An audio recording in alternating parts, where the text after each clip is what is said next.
Hello guys! Ayan, ito po yung napuhan nating mustasa sa likod bahay. Wow! Mustasa natin na dalawa.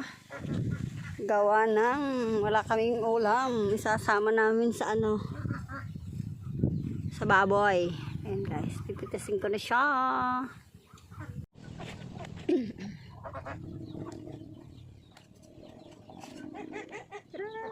Diba? Ang ganda niya lang.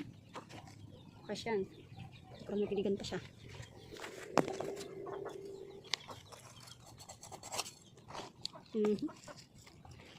Tadaan! Ayan lang guys. Hello guys! Ayan, ito po yung napuhan nating mustasa sa likod bahay. Ang ganda. Nakakatuwang manguha.